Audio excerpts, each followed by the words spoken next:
وبتبدأ قصتنا جوه الدنجون بعد ما حصلت فيه مذبحة بشعة والجثث مرمية في كل حتة على الأرض ومفيش شخص واحد لسه عايش غير بطلنا سيو. وفي اللحظة دي كان سيو واقف قدام وحش مرعب على هيئة تعبان عملاق، وفجأة الوحش جري ناحيته عشان يقتله. سيو جري بأقصى سرعته عشان يهرب منه، لكن التعبان ما كانش ناوي يسيبه وفضل يطارده من غير توقف. ولما سيو فهم ان الهروب مش هينفع ما لقاش قدامه اي حل غير انه يلف ويواجهه. سيو حاول يصدم هجوم الوحش بسيفه، لكن سيفه ما كانش قوي كفايه عشان يخترق اسنان التعبان الصلبه، فعلشان كده اضطر يرجع لورا ويعمل مسافه بينهم. بعدها نط على الحيطه واستغل قوه الاندفاع عشان يهجم عليه من فوق، وبدا يجهز اقوى ضربه عنده عشان ينهي القتال. لكن التعبان لاحظ ان شكل سيف سيو اتغير وان في طاقه غريبه بدات تتجمع حواليه، فعلشان كده غير طريقة هجومه في آخر لحظة، وبدل ما يعضه اتضربه بقوة ورماه بعيد. الضربة كانت عنيفة جدا لدرجة إنها سببت لسيو إصابات خطيرة في أعضائه الداخلية، ومع ذلك الوحش ما ادالوش حتى فرصة يلتقط أنفاسه وجري ناحيته مرة تانية. في اللحظة دي سيو أخيرا قدر يشحن الضربة اللي كان بيحاول يجهزها من بداية القتال،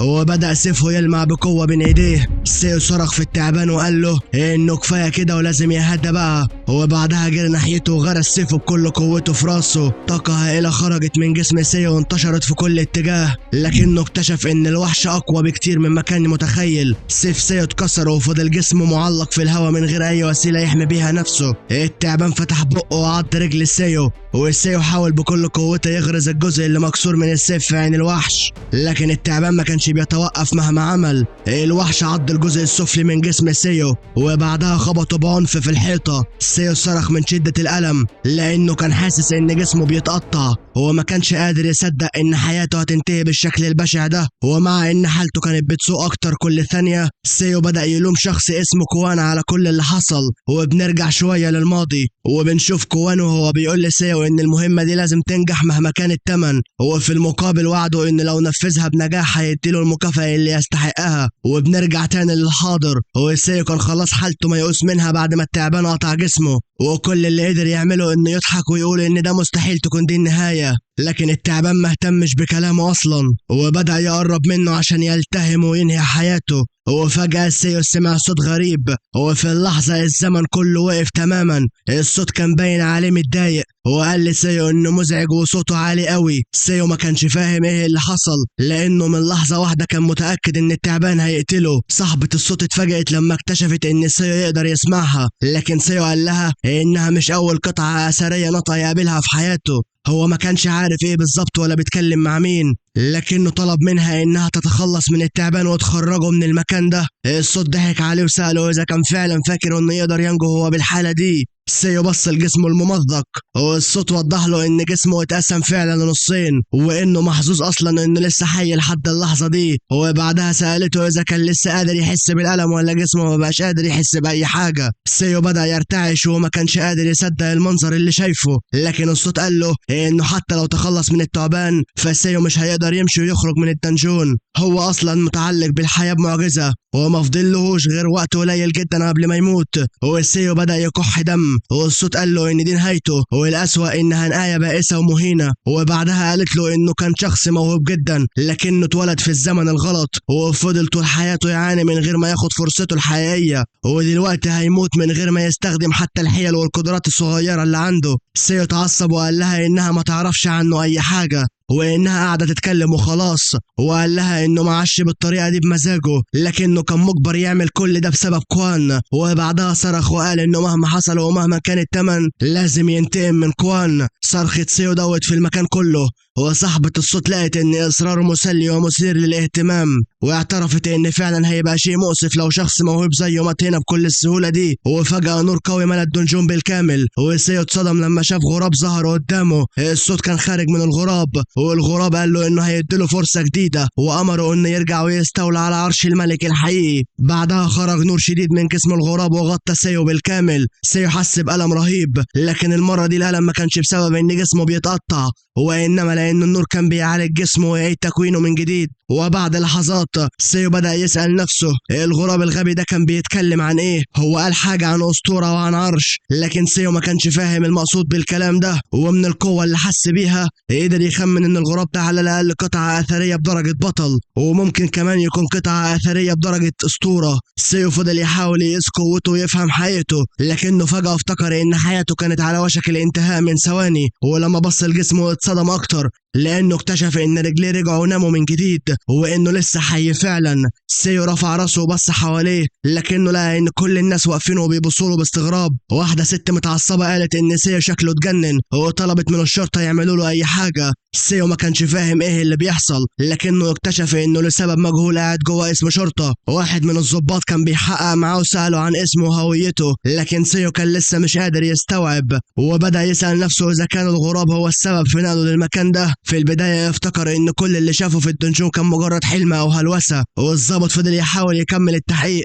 لكن صوت العاب ناريه عاليه قطعه. كان ده اول يوم في السنه الجديد، والضابط قال انه من دلوقتي بدا يكره سنه 2025. اول ما سيو سمع ان السنه هي 2025 اتصدم، لان ده كان شيء مستحيل بالنسبه له. سنه 2025 كانت من 15 سنه، فعلشان كده بدا يسال نفسه اذا كان اتولد من جديد او رجع بالزمن. وقتها افتكر كلام الغراب لما قال له انه هيديله فرصه تانية عشان يستولى على عرش الاسطوره الحقيقي. سيو بدا يستوعب قد ايه رجوعه للماضي ممكن يفيده، وابتسامه ظهرت على وشه بما ان النهارده اول يوم في سنه 2025. فده معناه ان القطع الاثريه اللي بتمنح البشر قدرات خارقه لسه ما ظهرتش. في المستقبل حصل صراع رهيب ومنافسه دمويه بين الناس عشان يستولوا على القطع الاثريه دي، لكن في الوقت الحالي مفيش شخص واحد يعرف انها هتظهر. سيو هو الشخص الوحيد في العالم كله اللي عارف اللي حصل، وده خلاه يتحمس جدا لانه كده يقدر يسبق الجميع ويجمع لنفسه القطع الاثريه المختلفه قبل ما اي حد يعرف قيمتها ومكانتها. وفي وسط تفكيره الست اللي متعصبه قالت ان تصرفات سيو غريبه جدا، لانه قاعد يهمهم بكلام مش مفهوم ويبتسم لوحده، وسالته اذا كان فاهم اصلا هو موجود فين. سيو بص للولد اللي واقف جنبها وفجاه افتكر اللي حصل. الولد ده هو اللي بدا الخناقه معاه،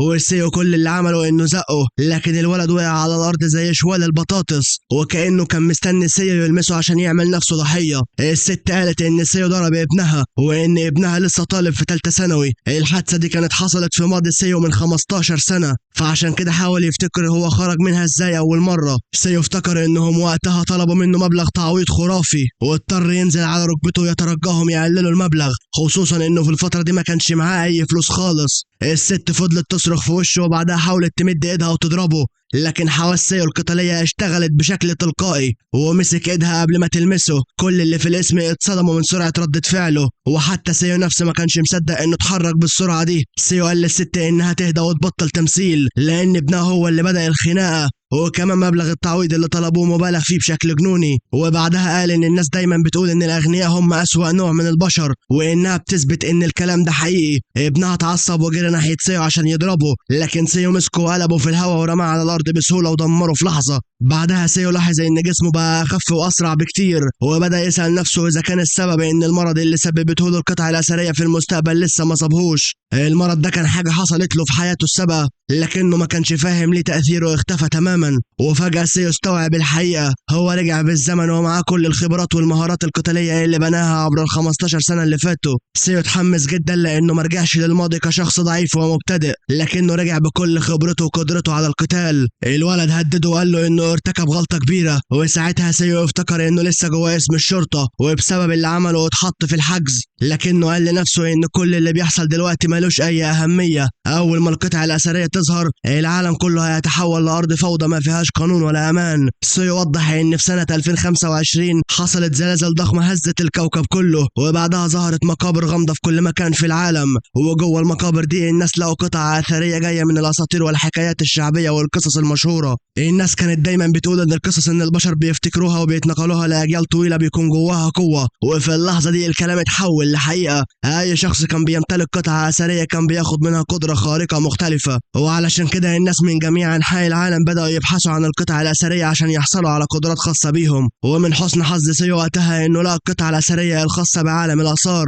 القطعه دي كانت كنز حقيقي، ومهما حاول يوصف اهميتها مش هيقدر يديها حقها. علشان كده سيو حس بس وقتها انه كسب الجائزة الكبرى. القطعة الأثرية منحته معرفة هائلة بكل ما يتعلق بالمقابر والقطع الأثرية، وسيو افتكر انه اخيرا هيقدر يغير حياته البائسة ويطلع من الفقر والذل اللي عاش فيه. لكن للأسف اكتشف بعد كده ان احلامه ما كانتش هتتحقق بالسهولة دي. في يوم من الايام شاف مجموعة من الرجالة بيحاولوا يدخلوا واحد من المقابر، لكن الحراس منعوهم وقالوا لهم ان الدخول ممنوع. الناس استغربوا لان قبل كده اي شخص كان يقدر يدخل المقابر ويحاول يحصل على القطع الأثرية بنفسه. الحراس وضحوا ان شركة اسمها تيكيا بي ام هي اللي بقت تمتلك حقوق التنقيب جوه المقبرة دي. الرجالة رفضوا يمشوا، لكن الحراس هددوهم انهم هينهوا حياتهم لو ما بعدوش عن المكان. ولما استمروا في الاعتراض الحراس قالوا لهم انهم مستعدين يفتحوا النار عليهم من غير اي تردد. سيوضح ان دي كانت اللحظة اللي كل حاجة فيها اتغيرت. كوان كان رئيس شركة تيكيه بي ام، وكان اول شخص يبدأ عصر احتكار المقابر والقطع الأثرية. هو وعدد كبير من المحتكرين سيطروا على المقابر ومنعوا اي شخص غيرهم من التنقيب او امتلاك القطع الأثرية. ولحسن حظ سيو وقتها قدرته الكبيرة في التنقيب لفتت انظار شركة تيكيه بي ام، والشركة قررت تضم ليها. كوان وظف سيو وخلاه ينفذ له كل انواع المهمات القذرة. سيو اشتغل في التهريب والتجسس وسرقة المقابر، وكان بيتسلل للمقابر اللي الحكومات منعت الدخول ليها، وبعدها يهرب القطع الأثرية منها ويسلمها لكوان. كوان ما كانش بيعمل اي حاجة غير انه يقعد مرتاح، وفي المقابر كان بيكسب الملايين من تعب سيو ومخاطره بحياته. بسبب الشغل ده سمعة سيو بقت سيئة جدا، والناس كانوا بيسموه حشرة او واحد من بتوع القاع. كانوا بيحتقروا له انه بيتملق لمحتكر قوي زي كوان، وكانوا بيقولوا له انه من غير كوان ما يسواش اي حاجة، وان كل اللي وصل له كان بفضله. لكن الاهانات دي كانت بتخلي سيو يبتسم لانه كان شايف الامور بطريقة مختلفة عنهم. سيو كان عارف انه اختار بارادته يتحول لكلب عند كوان، واستحمل كل الاهانات والذل عشان يوصل للي هو عاوزه. عدى بمصايب ومواقف خطيرة جدا، لكنه في النهاية اكتشف ان كل اللي عمله ما كانش له اي قيمة، لان كوان خانه وبعته للموت بعد ما استغله لاخر لحظة.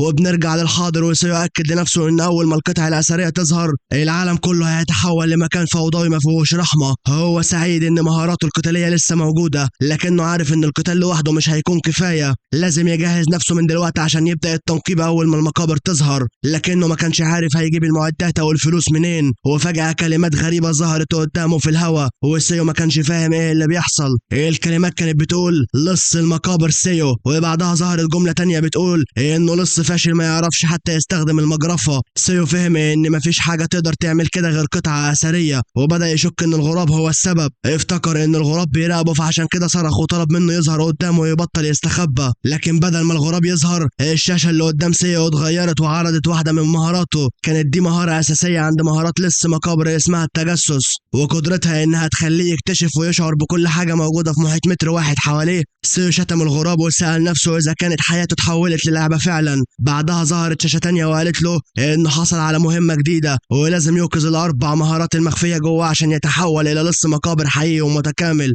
سيو ما كانش عارف يفهم اللي بيحصل او يتعامل مع الشاشات الغريبة دي، وفضل يتكلم بصوت عالي لحد ما واحد من الحراس زعق له وقال له انه يهدى ويبطل دوشة. وقتها سيو فهم ان محدش غيره يقدر يشوف الكلمات والشاشات العايمة قدامه، وفجأة لاحظ ان كل حاجة موجودة في محيط متر واحد حواليه بقت واضحة جدا بالنسبة له، وكأنه قادر يحس بكل تفصيلة من غير حتى ما يبص عليها. سيو افتكر ان دي نفس القدرة اللي كانت القطعة الأثرية الخاصة بعالم الآثار منحتها له في حياته القديمة. الموضوع كان غريب جدا لان القطعة الأثرية نفسها مش موجودة دلوقتي ولسه ما ظهرتش اصلا، لكن قدرتها فضلت جواه ورجعت معاه للماضي. ورغم استغرابه سيو كان مبسوط بظهور نافذة الحالة دي، لانها هتخليه اخيرا يقدر يشوف قدراته ويعرف تفاصيلها ويتابع تطورها بعينه. وده معناه ان رجوعه للماضي ما يدلوش فرصة جديدة وبس، لكنه رجعه بكل خبرته وقوة اكتسبها خلال ال 15 سنة، وفتح قدامه طريق محدش غيره يعرف عنه اي حاجة. سيو لاحظ ان المهارة الأساسية اللي ظهرت عنده مش غير واحدة بس من اصل 4 مهارات، وده معناه ان لسه في 3 مهارات تانيين لازم يوقظهم. هو شايف ان دي بداية كويسة جدا، لكنه في نفس الوقت ما كانش قادر يمنع نفسه من التفكير في الهدف الحقيقي للغراب.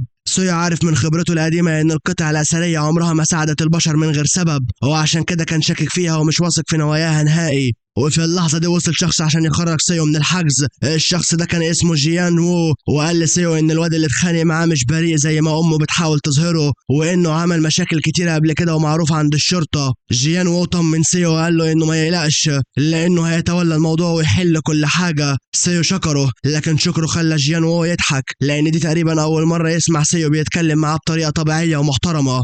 فعلشان كده يفتكر ان قعدة الحجز خوفته وخلته يعل. وسيو وضح لنا ان جيان وو شغال محقق في الشرطة، وانه كان دايما بيراعيه ويقف جنبه في الوقت اللي ما كانش اي حد في تاني بيهتم بامره. وفي طريقهم للبيت سيو سأل جيان وو اذا كانت حصلت في الفترة اللي فاتت اي حوادث غريبة، زي مثلا ناس اتلبست او اتسيطرت عليها، او حوادث ليها علاقة بقدرات خارقة للطبيعة. جيان وو اتفاجئ من سؤاله وبص له باستغراب، وبعدها سأله اذا كان فعلا كويس ولا الحجز اثر على دماغه، وقال له ان النوع ده من الكلام اللي المفروض يروح يسأل فيه واحد بيدعي انه بيكلم الارواح. لكنه فجأة افتكر حاجة، وقال ان مراته ممكن فعلا تكون عندها قوة خارقة، لانها مهما حاول يخبي عنها الفلوس بتعرف مكانها وبتلاقيها في كل مرة. وطبعا جيان وو كان بيهزر، لكن بالنسبة لسيو اجابته كانت كفاية عشان يتأكد ان مستخدمي القطع الأثرية لسه ما ظهروش. بعد كده الاتنين ودعوا بعض، وسيو كمل طريقه وهو بيفكر في الوضع الحالي. في الوقت ده بعض المقابر كانت بدأت تظهر هنا وهناك، لكن لسه ما فيش اي مستخدم معروف للقطع الأثرية، وده معناه ان الوقت الحالي هو افضل فرصة ممكنة عشان يبدأ يتحرك. المشكلة الوحيدة اللي كانت موقفاها هي الفلوس، لان سيو افتكر ان اغلب القطع الأثرية الاولى ظهرت في اوروبا والامريكتين، وعلشان يقدر يوصل لها لازم يوفر فلوس تذاكر الطيران والسفر والاقامة والتنقل. وفي اللحظة دي قابل مجموعة من البلطجية اللي يعرفوه، واول ما شافوه سألوه هو ليه مش موجود في الشغل. حاولوا يخوفوه ويضغطوا عليه زي ما كانوا بيعملوا دايما، لكن سيو ما بصلهمش كاشخاص خطرين، وانما بصلهم انهم يكونوا مصدر دخله الجديد. زعيم المجموعة دي كان واحد اسمه بارك، هو كان في الماضي فرد في عصابة، لكنه دلوقتي بقى بلطجي في المنطقة وسمسار أعمال فنية. بارك كان بيدير معرض فن صغير مع أخته الكبيرة غيونغ غو، ولما سيو كان لسه في المدرسة هو كان محتاج الفلوس بشدة يشتغل عندهم بدوام جزئي مقابل مبلغ تافه جدا. كان بيستحمل ضربهم وإهانتهم، وكانوا بيشغلوا عندهم زي الكلب من غير ما يراعي سنه أو حالته. البلطجية بدأوا يتعاملوا معاه بنفس طريقتهم المعتادة، وواحد منهم قال له إنه يركز معاه وهو بيتكلم، وبعدها مد إيده عشان يضرب سيو على وشه، لكن قبل ما حتى يلمسه سيو ضربه لكمة واحدة طيرته بعيد. كل البلطجية وقفوا مصدومين ومش قادرين يصدقوا اللي شافوه، وسيو سألهم إذا كان كده كفاية ولا لسه عاوزين يكملوا، وبعدها أمرهم إنهم يجروا ويروحوا يبلغوا مديرتهم برسالة، وقال لهم إنه بيقدم استقالته من الشغل وعاوز كل مرتباته المتأخرة ومكافأة نهاية الخدمة كمان. البلطجية عمرهم ما شافوا سيو بيتصرف بالقوة والثقة دي، فعشان كده ما خدوش كلامه بجدية. بارك اتعصب وحاول يهجم عليه،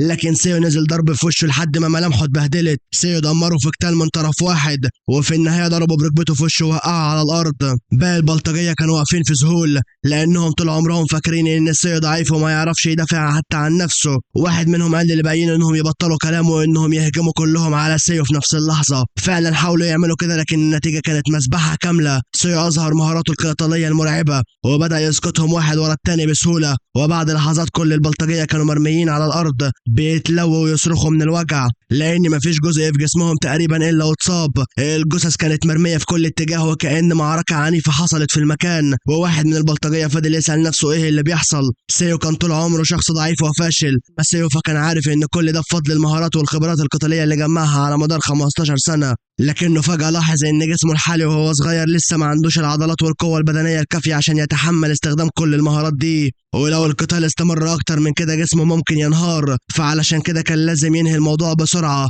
بارك كان مولع من الغضب بعد الضرب اللي أخده، فطلع سكينة وحاول يهجم بيها على سيو. واحد من البلطجية حذره وقال له إنه ياخد باله لأن السكينة دي ممكن تقتل سيو فعلا، لكن بارك ما كانش مهتم وقال إن سيو قلل من احترامهم بعد كل اللي عملوه علشانه. وفي اللحظة اللي بارك طلع فيها السكينة سيو لاحظ حاجة غريبة جدا. السكينة دي ما كانتش مجرد سكينة عادية، لكنها كانت قطعة أثرية. الحصول على القطعة الأثرية في الوقت ده كان صعب بشكل جنوني، فعلشان كده سيو استغرب ازاي واحد تافه ووضيع زي بارك عنده قطعة أثرية. لكن الموضوع ما كانش مستحيل تماما، لان في بعض الحالات اللي كانت القطع الاثريه فيها بتخرج من مقابرها لوحدها وتتسلل للاختباء وسط المجتمع البشري. بارك جري ناحيه سيو وبدا يهاجمه بالسكينه، لكن بطلنا ما كانش خايف ولا متوتر، بالعكس كان مبسوط جدا لان القطعه الاثريه دي هتبقى ملكه بعد شويه. بارك حاول يطعن سيو كذا مره، لكن سيو تفادى كل ضربه بسهوله وفضل يتلاعب بيه ويحرجه قدام رجالته. وفي واحده من الحركات سيو لف ايد بارك ووجهه نصل السكينه ناحيه رقبته، وبعدها انتزع السكينه السكينة منه بالكامل وقال له انها من اللحظة دي بقت ملكه. سيو قال لهم انهم هيوروا له السكينة دي المفروض تستخدم ازاي فعلا، وبعدها فعل قدرة القطعة الأثرية. السكينة خلت سيو يشوف الأجزاء الداخلية ونقاط الضعف اللي موجودة في أجسام خصومه،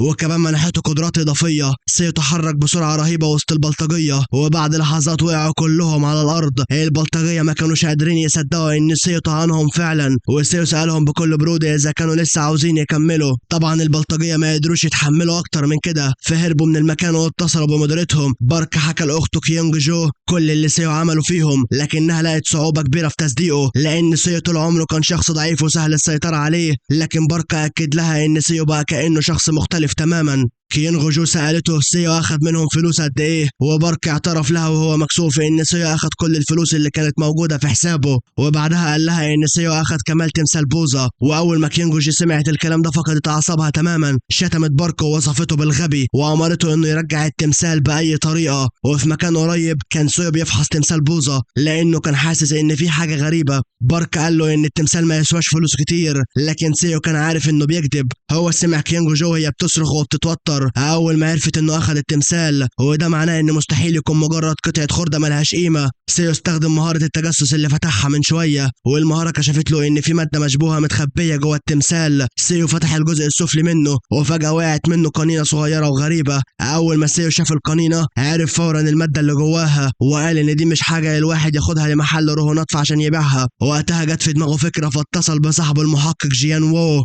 وبعد وقت قصير الشرطة اقتحمت معرض كيونغ جو بعد ما وصلت لهم معلومة عن وجود عدة جرائم متعلقة بالمخدرات، واتضح ان القنينة اللي سيو لقاها جوه التمثال كانت مليانة مخدرات. كيونغ جو فضلت تصرخ وتقول انهم مجرد معرض يبيع اعمال فنية، لكن الشرطة كانت معاها ادلة بتثبت عكس كلامها. واحد من الضباط قالوا انه متاكد ان كيونغ جو مخبيه كميات اكبر في مخزنها السري، وهي اتصدمت لان الشرطه عرفت اصلا بوجود المخزن، لكنها حاولت تهدي نفسها لانها عارفه ان كل غرفه جوه المخزن محميه بكلمه سر مختلفه ومحدش يقدر يفتحها. لكن لسوء حظها الشرطه كانت دخلت المخزن بالفعل، ولقوا مخدرات متخبيه جوه كل قطعه اثريه تقريبا موجوده هناك. كيونغ جو اترعبت وما كانتش قادره تفهم ازاي الشرطه فتحت ابواب الغرف. فضلت تقول ان ده كان المفروض يكون مستحيل، لكن جيان وو كان حضر لها مفاجأة. قرب تليفونه من ودانها وفجأة سمعت صوت سيو. سيو قال لها انها كانت المفروض تعيش حياتها بطريقة انضف من كده، واتضح ان سيو هو اللي فتح ابواب المخزن. وبعدها سخر منها لانها كانت غبية لدرجة انها ما غيرتش كلمات السر القديمة.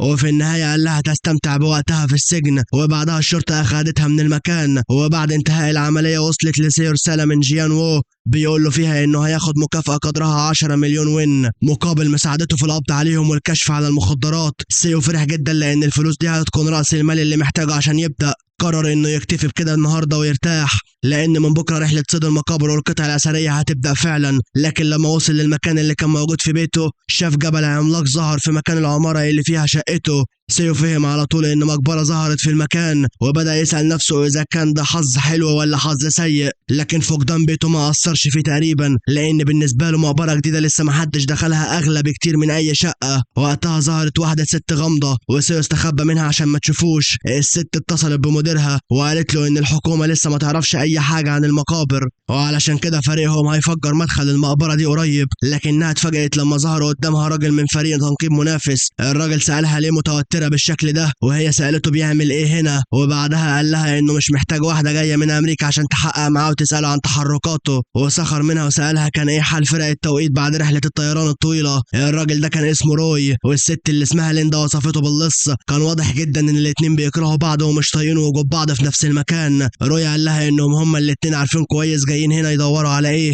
وحذرها انها تفضل مركزه والا فريقه هو اللي هيوصل للقطعه الاثريه الاول وياخدها. سيو كان بيراقبهم من مكان قريب واتصدم ان فريق التنقيب وصلوا للمكان بالسرعه دي، لكنه اتضايق لما عرف ان الهوا دول ناويين يستخدموا المتفجرات عشان يقتحموا المقبره بالقوه. كان واضح ان خبراء المقابر الحقيقيين لسه ما ظهروش، وده كان افضل شيء ممكن يحصل لسيو لانه كده يقدر يتحرك وسطهم بسهوله. وفجاه بدات مجموعه من الرموز تنور على سطح المقبره، وسيو تعرف عليها فورا. دي كانت نقوش المقابر، وهي اللغه اللي القطع الاثريه بتستخدمها. القطع الاثريه بتحب تكتب عن نفسها بتفاصيل كبيره جدا، ولو الشخص قدر يقرا النقوش دي هيقدر يعرف مكان مدخل المقبرة ومواقع الفخاخ اللي موجودة جواها. سيو قال لنفسه ان الامور ماشية احسن مما توقع واستعد انه يقرا النقوش، لكن فجأة ظهرت قدامه نافذة النظام. النافذة قالت انه حصل على رقم جديد وانه فتح مهارة جديدة كمان. المهارة دي كان اسمها علم اللغات، وسيو قال ان الغراب اخيرا عمل حاجة مفيدة فعلا. مهارة علم اللغات منحته قدرة محسنة على فهم كل اللغات وقرايتها، وده معناه انه دلوقتي بقى عنده مهارتين من اصل الاربع مهارات الاساسية، ولسه فاضل له مهارتين بس. سيو استخدم قدرته الجديدة وقرا النقوش عشان يحدد مكان مدخل المقبرة، وبعدها فتح المدخل على الفور، وكل اللي موجودين في المكان اتصدموا لما شافوا دفعة غريبة من الطاقة بتخرج من المقبرة. روي سأل ايه اللي بيحصل، وافراد فريق التنقيب قالوا له ان مدخل المقبرة بيتفتح. روي وليندا ما كانوش فاهمين مين فتحه او ازاي اتفتح، لكنهم جريوا بسرعة ناحية المقبرة،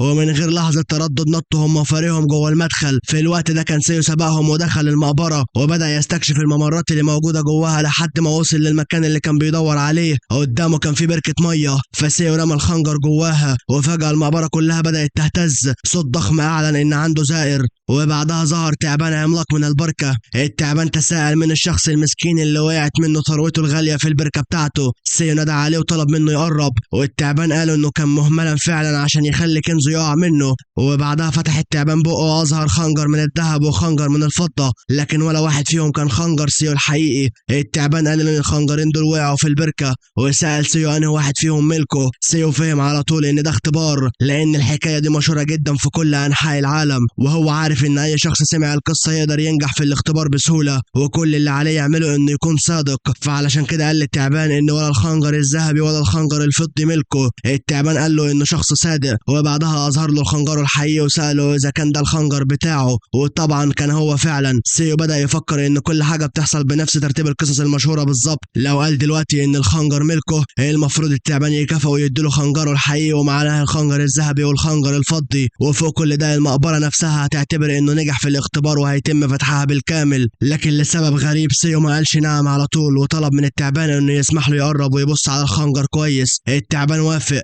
فسيو قرب منه عشان ياخد الخنجر، لكن فجأة استخدم الخنجر وجرح التعبان بيه. التعبان اتصدم وسأله هو بيعمل ايه، لكن سيو طلب منه يسكت وقال له انه مش بيثق في القطع الاثرية، مفيش اي ضمان ان القطعة الاثرية هتكافئه فعلا بعد ما ينجح في الاختبار، وحتى لو كافئته فده مش معناه ان الخطر انتهى، لان القطعة الاثرية ممكن تسيطر عليه وتحوله لمجرم مجنون ومدمن قتل. التعبان اتصدم من كلامه لان ما كانش فاهم ازاي سيو عرف المعلومة السرية دي. سيو طبعا ما قالوش الحقيقة، لان الحقيقة دي لسه موجودة في المستقبل. هو كان فاكر الاخبار اللي سمعها في حياته القديمة عن القطعة الاثرية واللي سيطرت على الشخص اللي استخدمها وحولته القاتل. التعبان هجم على سيو بغضب، لكن سيو ما كانش خايف منه. اعلن انه هياخد القطعة الاثرية بالقوة، وبعدها غرس خنجره في راس التعبان. التعبان رفض يستسلم، فسيو ضغط على الخنجر وغرزه اعمق جوه راسه، بينما التعبان كان بيتلوى ويتحرك بعنف. سيو بدأ يفكر في الطرق اللي يقدر بيها الانسان يسيطر على القطعة الاثرية. اول طريقة هي الألفة، ودي قدرة بتسمح للمستخدم انه يتحكم في القطعة الاثرية من خلال بناء الثقة والعلاقة الطيبة معاها. والطريقة التانية هي الهيمنة، ودي قدرة الشخص على اخضاع القطعة الاثرية بالقوة ويجبرها على تنفيذ اوامره. اما الطريقة الاخيرة فهي التوافق، ودي العلاقة المثالية اللي بيكون فيها انسجام كامل بين القطعة الأثرية وصاحبها. التعبان جري بسرعة ناحية البركة ونزل تحت المية وهو بيحاول يغرق سيو أو يجبره يسيبه، لكن سيو تمسك بيه ورفض يفلت الخنجر. سيو شتم التعبان بسبب عناده، وبعد لحظات خرج الوحش من المية مرة تانية وهو بيتلوي بجنون. التعبان صرخ في سيو وطلب منه ينزل من على جسمه، لكن سيو قال انه ما بقاش ناوي يسمع كلام القطعة الأثرية أو يثق فيها تاني، وأعلن ان في حياته الجديدة مش هيضيع وقته في بناء الألفة معاها واستعطافها عشان توافق تساعده. سيو امر التعبان انه يطيعه ويعترف بهزيمته، وهدده انه لو رفض الخضوع فسيو بكل بساطه هيدمره وينهي وجوده.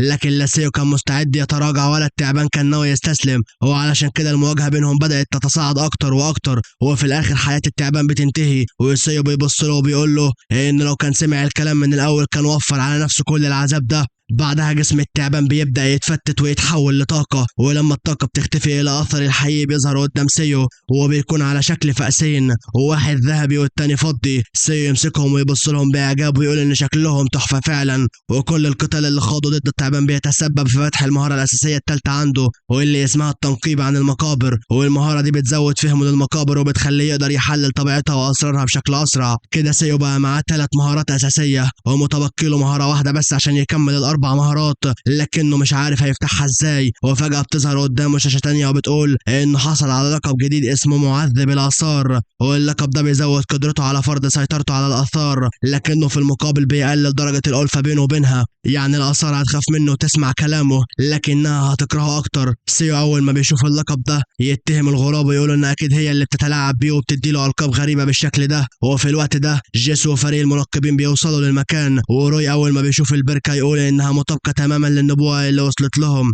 روي طلع أثر من عنده يرميه جوه المية عشان يجبر الأثر اللي موجود في البركة إنه يظهر، لكن سيو بيبص لهم من بعيد وبيفتكر إن الحمقى دول وصلوا متأخر قوي لأن الأثر خلاص بقى معاه. روي يستنى شوية لكن مفيش أي حاجة بتحصل، فيتعصب ويستغرب لأن العراف قال له إن كل اللي محتاج يعمله إنه يرمي الأثر بتاعه جوه البركة، وساعتها الأثر اللي مدفون هيظهر لوحده. ليندا وقتها تستوعب إن منظمة روي فعلا عندها عراف أثر بيقدر يتنبأ بأماكن ظهور المقابر والآثار. وفجأة المقبرة كلها تبدأ تهتز بعنف والأرض تتشق من تحتهم، فيضطروا كلهم يجروا عشان يهربوا وينقذوا حياتهم. وفي مكان تاني وتحديدا داخل المعرض، بارك وباقي البلطجية بيشوفوا إن الشرطة أخدت كل حاجة وصدرتها. بارك بيقول إن تجارتهم اتدمرت خلاص، والكل يتفق إن سي هو السبب في المصيبة اللي حصلت لهم. واحد منهم اسمه نوبو يتوعد إنه هينتقم من سيو، لكن في نفس اللحظة تليفونه بيرن، ولما يبص على الشاشة بيلاقي إن سيو هو اللي بيتصل، ووشه يصفر من الرعب ويقع على الأرض. وبعد ما يحاول يلم نفسه ويجمع شجاعته يرد على المكالمة، وسيو من غير ما يضيع ثانية واحدة يقول له هو وباقي البلطجية إن عندهم مشوار صغير لازم يعملوه علشانه. وفي الوقت ده روي بيعترف ان في نبوءة تانية ظهرت لكن منظمته ما عرفتش بيها غير دلوقتي، والنبوءة بتقول ان راجل ياباني سبقهم ووصل للآثار قبلهم، وهو بيطلبوا من روي انه يفضل فاتح عينيه ويدور كويس على الراجل الياباني ده لان النبوءة بتقول عنه كلام مرعب جدا وبتوصفه بان الشخص اللي هيلتهم العالم كله. اما سيو فبيكون قاعد مع البلطجية وبيقول لهم انهم هيسافروا المكان اسمه ميداس،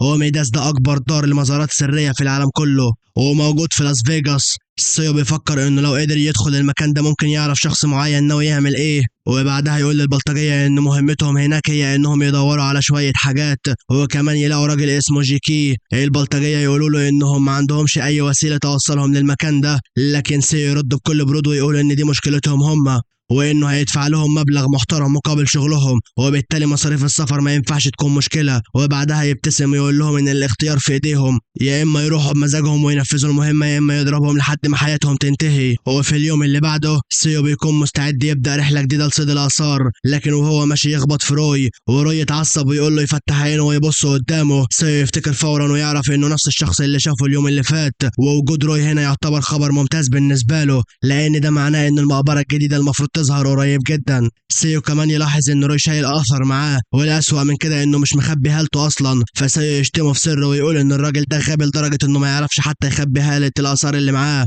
روي يتعصب اكتر لما يلاقي سيو بيتجاهله ومش مهتم بكلامه، لكن سيو فجأة يبخ المشروب اللي في بقه على وش روي. سيو يعتذر له بطريقة ساخرة وده بيخلي روي يتجنن اكتر، وبعدها سيو يقرب منه يمسح له هدومه كأنه بيحاول ينظفه، لكن الحقيقة انه بيستغل الفرصة وبيسرق الاثر بتاعه من غير ما روي يحس. سيو يرجع له بطاقة هويته وروي يرتاح لما يفتكر ان سيو ما بصش فيها لانه موجود هنا في مهمة سرية وممنوع اي حد يعرف هويته الحقيقية او سبب وجوده. وفجأة الأرض تبدأ تهتز بعنف وسيو يتأكد إن دي علامة تجسد مقبرة جديدة. روي يفرح جدا لأن كل حاجة بتحصل زي ما النبوة قالت بالظبط، فيتصل برئيسه ويبشره إن المقبرة بدأت تظهر، لكن رئيسه يقول له إن في نبوة جديدة وصلت في اللحظة دي وبتقول إن نفس الراجل الياباني اللي معاه الفأس الذهبي والفأس الفضة موجود في مكان قريب جدا منه، وكمان النبوة بتحذره لسبب غريب من الكحول. روي يفتكر إن سيو لسه باخخ على وشه مشروب فيه كحول، فيبدأ يشك إن سيو هو نفس الراجل اللي النبوة بتحذره منه. تجسد المقبرة بيطلق كمية مرعبة من الطاقة تحت الأرض،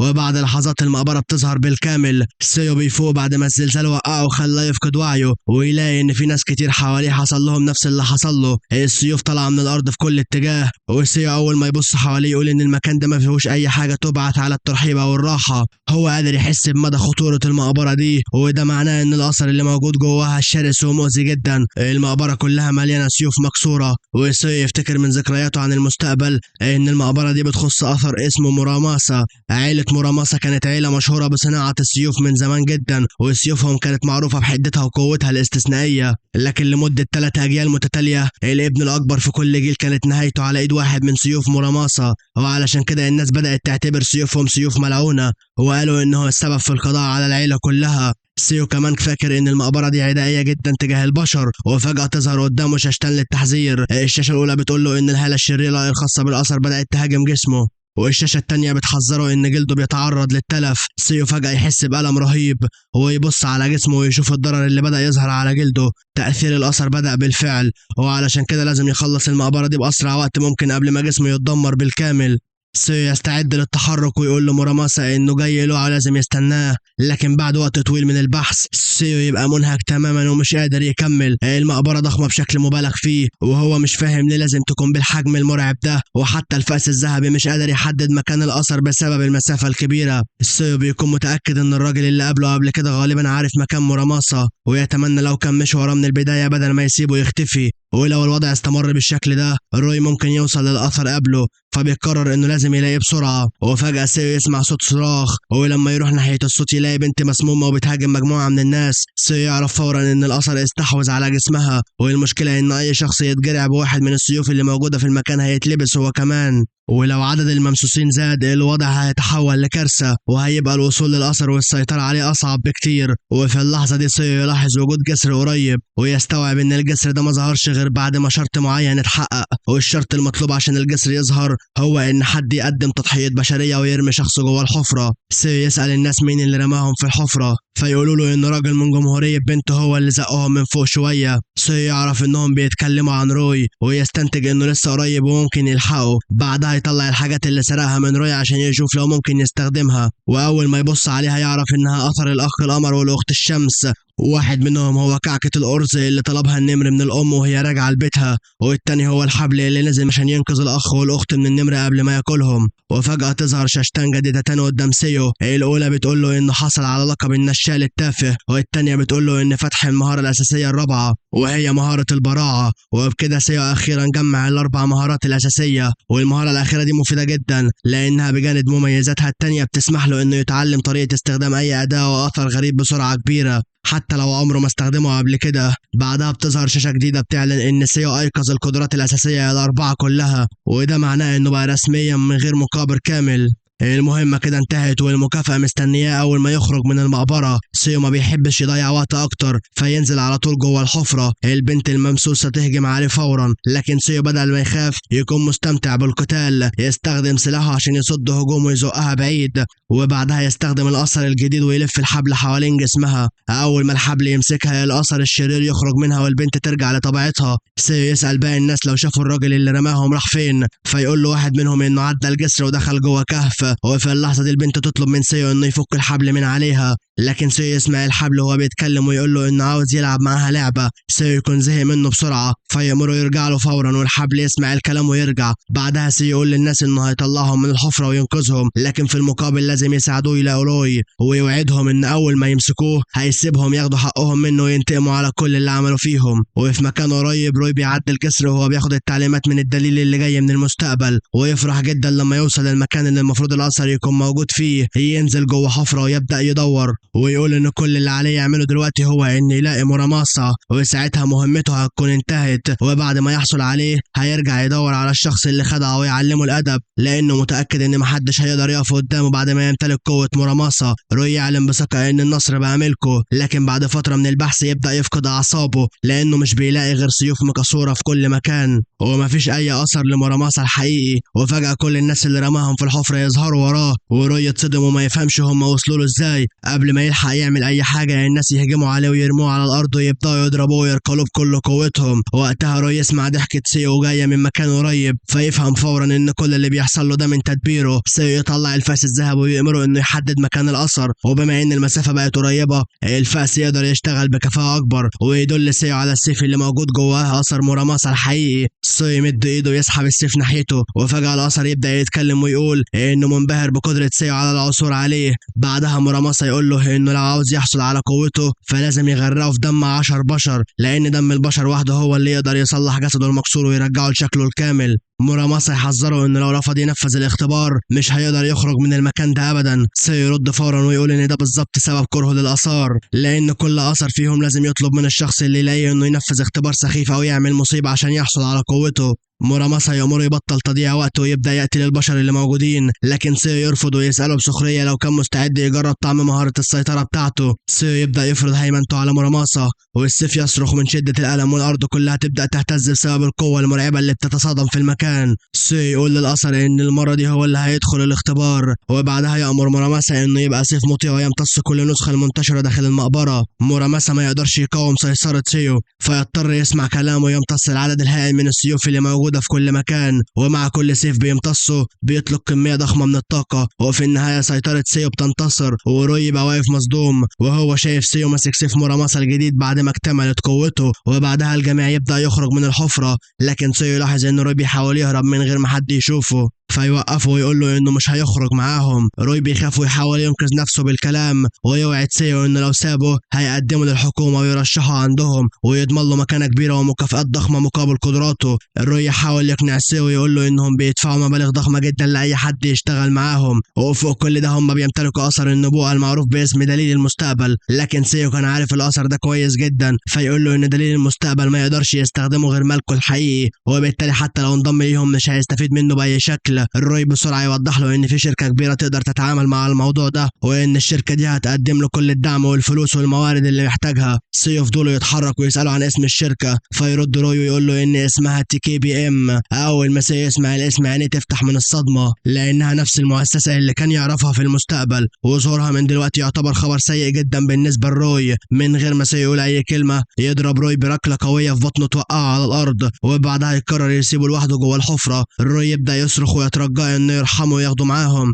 لكن سيو مش فارق معاه توسلاته نهائيا، وكل اللي يقوله له انه يطلب من شركة TKBM انها تيجي تنقذه. بعدها سيو يأمر المقبرة انها تتقفل، فتبدأ عملية الاغلاق فورا، والمقبرة تنهار على نفسها والصخور تقع في كل مكان، وروي يفضل محبوس جواها من غير اي امل في الخروج. بعد فترة الاخبار تبدأ تتكلم عن الزلازل الغريبة اللي حصلت، وعن المباني والمنشآت الغامضة اللي ظهرت فجأة من تحت الارض. كمان عدد من الشهود يطلعوا يتكلموا عن اللي حصل، ويقولوا ان راجل تابع لجمهورية بنت حبسهم جوه المكان ورماهم في حفرة وعرض حياتهم للخطر. عدد من الدول يعبروا عن غضبهم واعتراضهم على تصرفات جمهورية بنت، لكن الحكومة الجمهورية لسه ما أصدرتش أي رد رسمي على الاتهامات دي. وفي مكان تاني بنشوف رئيس جمهورية بنت وهو في قمة الغضب، لأن أخبار المقابر انتشرت في العالم كله، والأسوأ من كده إن سمعة الجمهورية بقت في الأرض والناس في كل مكان بتتكلم عنهم بشكل سيء. قائد فريق التنقيب بيكون راجل اسمه تشاو، وبيحاول يبرر اللي حصل ويقول ان متغير غير متوقع ظهر وافسد الخطه كلها، وان الراجل الياباني اللي ظهر في النبوءه هو السبب في كل الكوارث اللي بتحصل. الرئيس يفكر تشاو انه وعده قبل كده انه هيتخلص من الراجل الياباني ده، وعلشان كده تشاو ما يلاقيش قدامه غير انه يعتذر عن فشله، لكنه بسرعه يضيف ان الوضع دلوقتي بقى تحت السيطره، وانهم هيقدروا يتعقبوا الراجل الياباني جزئيا بمساعده دليل المستقبل. الرئيس يرد عليه ويقول له ان قدرة دليل المستقبل على التعقب ما بتشتغلش غير على الاشخاص اللي ملك الكتاب قابلهم بنفسه وشافهم بعينه. تشاو يوضح ان روي لما قابل الراجل الياباني وتعامل معاه الكتاب قدر يحط عليه علامة، وده معناه انهم بقوا قادرين يتعقبوا تحركاته بشكل جزئي. تشاو يترجى الرئيس انه يديله فرصة اخيرة عشان يصلح غلطته، وفي النهاية الرئيس يوافق، لكن يحذره ويقول له ان دي اخر فرصة، ولو فشل المرة دي مش هيسامحه. وفي فندق موجود في مكان تاني سيو يبص على الاصابة الخطيرة اللي في دراعه ويقول ان دي اكبر مشكلة في استخدام مهارة السيطرة. هو بدل ما ينفذ اختبار الاثر تجاهل الاختبار تماما، واكبر الاثر انه يخضع له بقوة، لكن كل ما كان الاثر اقوى كانت مقاومته لسيطرة سيو اعنف، والضرر اللي بيرجع على جسمه بيكون اخطر. ومن حجم الاصابة اللي في دراعه سيو يقدر يعرف ان جسمه مش هيستحمل اكتر لفترة طويلة لو استمر في اخضاع الاثر القوية بالطريقة دي. وفجأة تظهر قدامه شاشة حالة وتفكره ان مكافئته مقابل اكمال المهمة اصبحت جاهزة، لكنها تطلب منه انه يختار بحذر قبل ما يحصل عليها، لانه قدامه طريقين مختلفين، اما طريق السيطرة او طريق الألفة مع الاثار. وطبعا سيو من غير ما يفكر للحظة يقول ان اختياره واضح جدا وهو طريق السيطرة، لانه مش مهتم يصاحب الاثار او يكسب حبها، وكل اللي يريده انها تخضع له وتنفذ اوامره. شاشة الحالة تعلن ان المكافأة اتمنحت له بالفعل، لكن الغريب ان مفيش اي حاجة بتحصل. سيو يبص حواليه باستغراب ويسأل نفسه ليه المكافأة ما ظهرتش، ويبدأ يفتش المكان على أمل إنه يلاقي صندوق كنز أو أي حاجة تدل على المكافأة. وفي اللحظة دي يحس بوجود جسم غريب جوه جيبه، ولما يطلعه يلاقي كرة صغيرة غريبة شبه البلية. شاشة الحالة تظهر وتكشف إن دي أثر قابل للاستهلاك اسمه الطعام الفوري، لكن تصنيف الأثر مجهول. سيو يبص للكرة باستغراب ويسأل نفسه إذا كان المفروض ياكل الحاجة دي فعلا، لأنها ما تشبهش الأكل نهائيا وشكلها مجرد بلية زجاج. وفي النهاية يقرر إنه يجرب، يقرب ويقول ان لو الحاجة دي انهت حياته يبقى ده قدره ونصيبه. سيو يبلع الكورة وفورا يحس بضغط عنيف جدا يمر في جسمه، لكنه يتفاجأ لما يلاقي الجرح اللي في دراعه اختفى تماما وكأن الإصابة ما حصلتش من الأساس. بعدها تظهر شاشة جديدة وتشرح له اللي حصل وبتقول له انه نجح في النجاة من سم الأثر وان جسمه تعافى بالكامل، وبسبب ده تم اكتشاف قدرة جديدة عنده اسمها التحمل. سيو يفكر ان مهارة التحمل دي لو كانت فعلا قادرة على ابطال سموم الآثار فهي مهارة استثنائية وقوية جدا، لانها هتسمح له بمواصلة اخضاع الآثار والسيطرة عليها من غير ما يعاني من الأضرار والانتكاسات اللي كانت بتهدد جسمه. سيو يشك ان الغراب هو اللي رتب كل ده ويساعده يحصل على المهارة، فيبدأ يسأل نفسه هي ناوية على ايه وازاي هتستفيد من انها تسهل عليه الطريق وتخليه اقوى بالشكل ده. وقبل ما يوصل لاي اجابه تظهر قدامه شاشه تانية بتحذره ان اثر من التصنيف اس وضح عليه علامه وان مستقبله بيتم قرايته في اللحظه دي. سيو فورا يتساءل اذا كان دليل المستقبل قدر يلاقيه. دليل المستقبل مش من نوعيه الاثار اللي بتصنع مقبره وتستنى المستخدم المثالي يجي ويعثر عليها، لكنه اثر بيختار مالكه بنفسه. وسيو فاكر من المستقبل ان الشخص اللي اختاره دليل المستقبل كانت بنت اسمها ساساكي. حكومه جمهوريه بنت عرفت بوجود ساساكي من خلال الكتاب فقدموا لها دعم ضخم ومغري عشان تستخدم قوه دليل المستقبل في عمليات التنقيب عن المقابر والبحث عن الاثار. في البدايه كل حاجه كانت ماشيه بشكل كويس، لكن الحكومه اكتشفت بسرعه ان ساساكي ما كانتش مهتمه بالدراسه اصلا وكانت بالكاد تقدر تفهم او تترجم اللغه القديمه والمعقده اللي مكتوبه داخل الكتاب، وعلشان كده وجودها بقى عديم الفايده تقريبا بالنسبه لهم. وبعد فتره ظهر مستخدم اقوى منها يقدر يتعامل مع اثار النبوءه بشكل افضل، فقامت الحكومه بالتخلص من ساساكي من غير رحمه. لكن كل الاحداث دي لسه ما حصلتش في الوقت الحالي، وعلشان كده بنشوف ساساكي قاعده براحتها وبتستمتع بمشاهده برنامج على التلفزيون. المدرس اللي مسؤول عنها يقاطعها ويقول لها ان وقت قرايه دليل المستقبل جه، فتضطر تسيب البرنامج وتحاول تقرا الكتاب، لكن اللغه اللي مكتوبه جواه صعبه جدا وبتسبب لها صداع وهي مش فاهمه معظم الرموز والحروف اللي موجوده قدامها. المدرس يطلب منها انها تكتب اي رمز ما تعرفوش عشان يقدر يساعدها تفهمه، لكن فجاه ساساكي تصرخ من الرعب لما الكتاب يكشف لها ان حياتها هتنتهي قريب. وفي مكان تاني سيو بيكون قاعد بيستمتع بعشائه وبيسأل نفسه المجموعة اللي مستنياها هتحتاج وقت قد ايه عشان توصل له، وساعتها نكتشف ان سيو هو اللي كان بيكتب تهديدات ضد حياة ساساكي. هو كتب اكتر من مرة انه هيتخلص منها لانه عارف ان دليل المستقبل مستحيل يتجاهل تهديدات مباشرة ضد حياة مالكته. هدف سيو من كل اللي عمله هو ان يجذب انتباههم ويخليهم يحددوا مكانه وخطته تنجح بشكل مثالي. سيو يتوقع ان الكتاب اكيد تنبأ بنهاية حياة ساساكي ويبدأ يتساءل المنظمة هتحتاج وقت قد ايه عشان تلاقيه وتوصل اليه، لكن في الحقيقة هم وصلوا بالفعل وموجودين بره المكان اللي قاعد فيه. خطة فريق التنقيب هي انهم يبعتوا ساساكي لجوه وهي متنكرة في هيئة نادلة، لكن ساساكي مرعوبة ومش قادرة تتخيل انها هتدخل بنفسها عند الراجل اللي الكتاب قال عنه انه ناوي ينهي حياتها. افراد الفريق بيحاولوا يطمنوها ويقولوا لها ان كل اللي مطلوب منها انها تبص في عينيه لثانية واحدة بس، وساعتها دليل المستقبل هيقدر يحط عليه علامة كاملة ويتعقبه في اي مكان. هم واثقين ان سيو ما يعرفش شكل ساساكي، وفوق كل ده في عدد كبير من الحراس مستعدين يدخلوا فورا لو حصل اي خطر. ساساكي تدخل عند سيو وهي شايلة طبق السوشي اللي طلبه، لكن اول ما تشوفه تقع في اعجابه من اول نظرة. وفي نفس الوقت سيو يعرف فورا انها ملكة دليل المستقبل وينبهر بجرأتها لانها قررت تجيله بنفسها رغم انها عارفة ان حياتها في خطر. سيو يمد ايده ناحية سيفه فيستعد فريق التنقيب اللي واقف بره انه يهجم على الغرفة ويحمي ساساكي، لكن قبل ما يتحركوا الجميع يتصدم لما ساساكي بنفسها تقفل الباب عليهم من جوه. حتى سيو يقف مكانه مش يلاقي كلام يقوله من شدة الاستغراب، وبعدها ساساكي تسأله لو ممكن تبقى واحدة من معجباته. سيو ما كانش فاهم ايه اللي بيحصل ولا هي بتتصرف بالشكل ده ليه، وساساكي تقول له انها عايزة تتكلم معاه في موضوع لكنها مش عاوزة اي حد بره يسمع كلامهم وعلشان كده تكتب له رسالة. ساساكي تعترف في الرسالة انها معجبة بيه جدا، لكن سيو يفكر ان ده مش الوقت المناسب خالص للغزل ولا للكلام دوت. رغم كده يدرك ان الموقف ممكن يتحول لفرصة ممتازة يستفيد منها فيقرر يرد عليها ويتعامل معاها. افراد فريق التنقيب اللي موجودين بره يكونوا مستعدين يقتحموا الغرفة في اي لحظة، لكن فجأة الباب ينفجر قدامهم وسيو يستخدم اثر الحبل ويمسكهم كلهم ويقيدهم قبل ما يقدروا يعملوا اي حاجة. وبعد ما يتأكد انهم بقوا عاجزين عن الحركة يقول ان مصدر الازعاج تم التعامل معاه، وبعدها ياخد ساساكي ويخرج معاها في موعد. وبكده يكون حكايتنا انتهت، بس قصصنا لسه ما انتهتش. ما تنساش تعمل لايك وشير وسبسكرايب للقناة. اشوفكم الفيديو الجاي، سلام.